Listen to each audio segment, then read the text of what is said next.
Hello बच्चों, let us read this question. This question says a closed vessel is maintained at a constant temperature. It is first evacuated and then an ideal gas is introduced into it continuously. The pressure of the gas inside the vessel will, और हमारे options हैं option A remain constant, option B first increase and then decrease, option C first increase and then remain constant and option D make it bust after some time.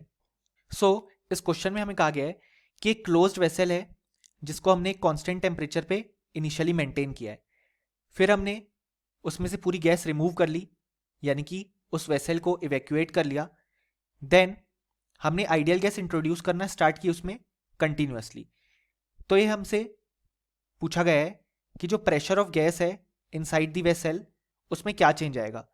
So इस question को solve करने के लिए हमें जो की concept required है वो है गे-लुसैक्स लॉ. अब यहाँ पे जो ये वाला लॉ है वो ये कहता है कि अगर हमने वॉल्यूम कांस्टेंट मेंटेन किया है तो हमारे पास जो प्रेशर ऑफ द गैस है वो डायरेक्टली प्रोपोर्शनल है टू दी टेम्परेचर.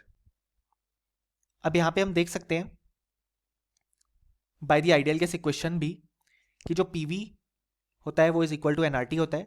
अब यहाँ पे वॉल्यूम कांस्टेंट मेंटेन किया है, वो हमें कैसे पता चला? क्योंकि क्लोज्ड वेसल कहा गया है. सो वॉल्यूम चेंज नहीं होगा, नंबर ऑफ मोल्स और आर भी कांस्टेंट रहेंगे. सो प्रेशर जो है वो डायरेक्टली प्रोपोर्शनल टू टेम्परेचर है.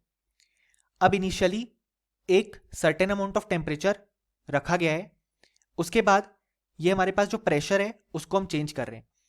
सो इनिशियली हमने वेसल को इवैक्यूएट कर दिया, यानी कि जो प्रेशर ऑफ गैस हो गया उस समय अब वो जीरो हो गया क्योंकि कोई गैस बची ही नहीं वेसल में. अब इसके बाद हम धीरे धीरे क्या कर रहे हैं, गैस को इंट्रोड्यूस कर रहे हैं इन दी वेसल. तो होगा क्या कि हमारे पास जो गैस का प्रेशर है वो इंक्रीज करेगा. अब यहाँ पे ये इंक्रीज करेगा एक सर्टेन अमाउंट तक ही, क्योंकि प्रेशर डायरेक्टली प्रोपोर्शनल है टेम्परेचर के.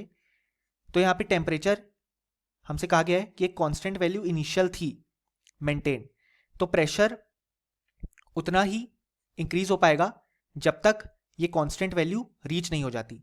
एक बार एक ये कांस्टेंट वैल्यू रीच हो गई देन प्रेशर ऑफ गैस भी हमारे पास कांस्टेंट हो जाएगा, क्योंकि उससे ज़्यादा प्रेशर इंक्रीज नहीं हो सकता.